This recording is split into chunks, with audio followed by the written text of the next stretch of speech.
dado que preocupa. Nós temos um índice de infestação também de mosquitos bastante alto por causa da condição climática, né? Esse é um ano de laninha, então favorece, né, com o regime de chuvas e calor, né, que alterna, favorece a reprodução do vetor, do mosquito Aedes aegypti. Isso mantém um nível de infestação alto na cidade, né? Essa que você ouviu é a Fernanda Fernandes, diretora da Vigilância em Saúde da Prefeitura de Porto Alegre. E a dengue ela é perigosa, porque é uma doença que a gente tem todo um trabalho, todo um plano, todo ano, com muita atenção, né? Ela pode levar à morte, por quê? Porque ela causa desidratação, né? Então, a pessoa, geralmente, quando passa febre, né, a pessoa pode entrar no processo de desidratação e acontecer o que a gente chama de choque, né? Choque hipovolêmico, pode ocorrer sangramentos. Então, por isso também que essa avaliação inicial, procurar o serviço logo no início, é importante. O cenário é de alerta. Conforme o último balanço da Prefeitura, a capital conta com 1.586 casos confirmados de dengue, número que supera os 6 anos anteriores, e mais de 2.300 suspeitos. No entanto, nenhuma morte foi confirmada. E até porque todos esses anos a gente nunca teve nenhum óbito por dengue, né? Isso é de se comemorar, apesar de a gente ter tido casos confirmados, né? Porque a gente conseguiu organizar um plano de contingência, anualmente ele é revisado, né? Conforme o ano que passa, o ano anterior, você faz um plano para o ano seguinte, né? Então, a gente organiza toda a rede de assistências, emergência, atenção básica, a vigilância, a assistência laboratorial, a assistência farmacológica, para dar conta de atender eventuais casos que possam surgir. Então, nós temos, sim, sido bem-sucedidos nesse combate. Já no estado como um todo, a situação é mais preocupante.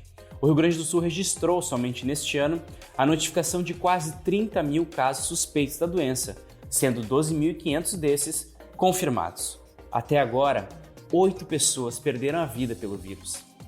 Para explicar como está o cenário em todo o Rio Grande do Sul e como a população deve proceder em caso de sintomas, o Direto ao Ponto conversou com a responsável pelo programa de arboviroses da Secretaria Estadual de Saúde, Kátia Favretto. Eu sou Arthur Ruschel. Fiquem com a gente.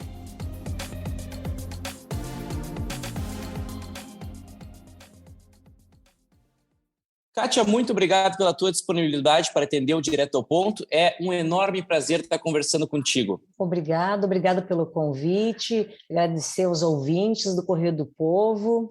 Kátia, como que está atualmente o cenário da dengue no Rio Grande do Sul? O cenário é um pouquinho preocupante, né? Já vem numa crescente já desde 2021, vem acompanhando o Brasil todo, que tem uma crescente do aumento de números de casos de dengue.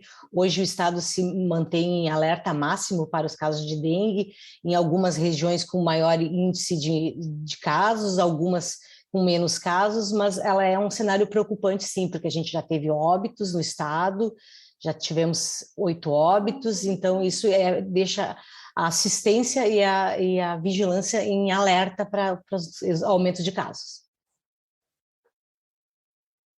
O histórico do Rio Grande do Sul, Kátia, envolvendo a dengue, como que ele é? Esse seria o pior momento que o Estado está enfrentando ao longo dos anos. Como que foi o histórico de combate? Como é o histórico de combate do Estado a esse vírus?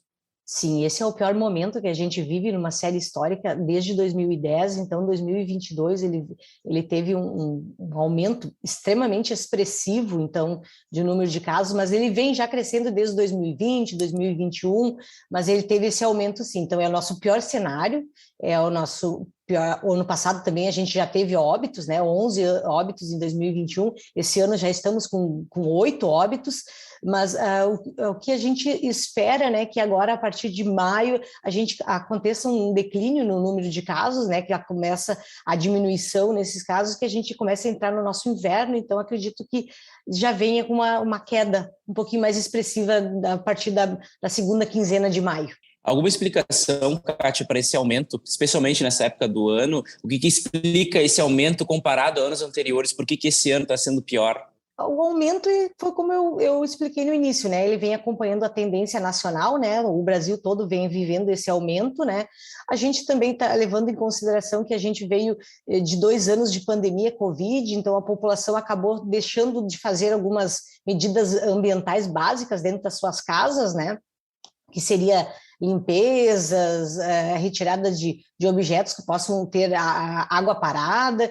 Então, a gente acredita que esse seja um dos índices que pode aumentar, e também, né, o aumento do número de municípios infestados, né, pelo mosquito Aedes aegypti. Então, a partir do momento que a gente tem mais municípios infestados, a probabilidade de ter casos humanos é maior. Quais as ações que o governo do estado tem feito para controlar esse tipo de situação, Kátia? As medidas ambientais de controle do mosquito, ela não tem um período, ela é feita em todos os meses do ano, né? Então, ela deve ser feita sempre, o município fica alerta, o município que desempenha com supervisão do Estado.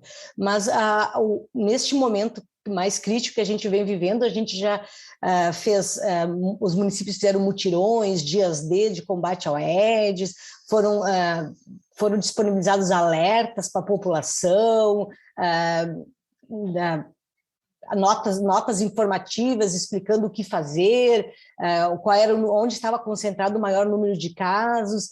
Hoje a gente tem uma sala de situação das arboviroses, onde se concentram alguns outros entes, né, de outras secretarias, Secretaria da Agricultura, COSENS, Secretaria do Meio Ambiente, onde é feito reuniões mensais junto com a Secretária da Saúde, para desempenhar ações como o dia D do combate ao Aedes, e alguns municípios que fizeram. Então, as ações elas são feitas em todos os meses do ano, não tem uma época específica.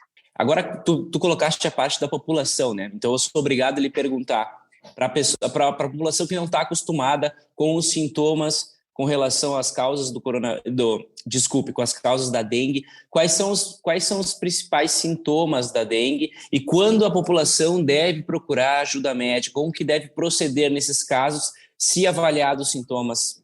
Os principais sintomas de dengue, são dor de cabeça, cefaleia, né, dor de cabeça forte, dores articulares e dores no corpo, são dores intensas, né?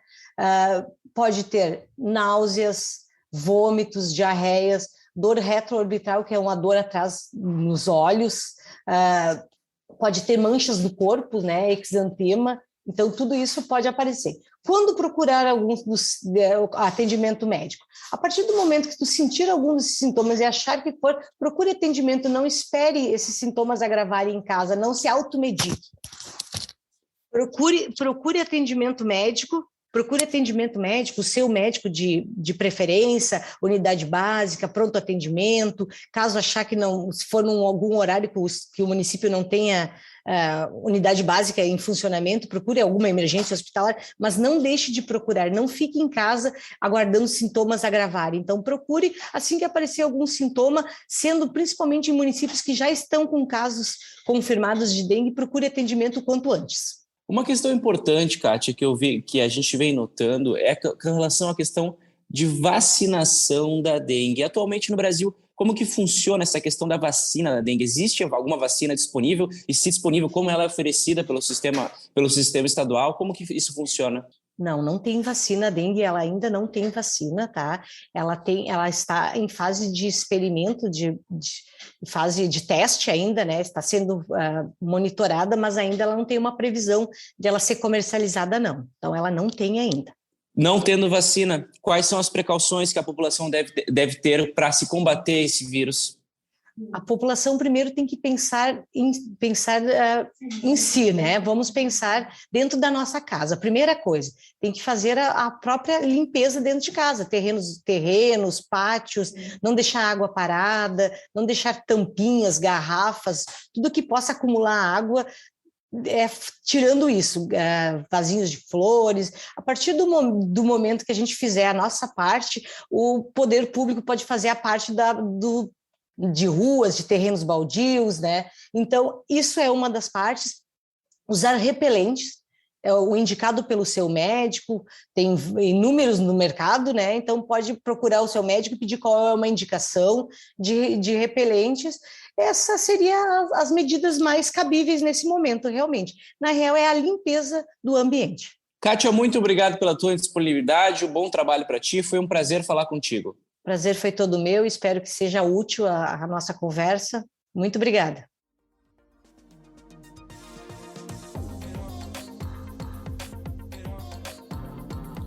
Esse foi mais um Direto ao Ponto.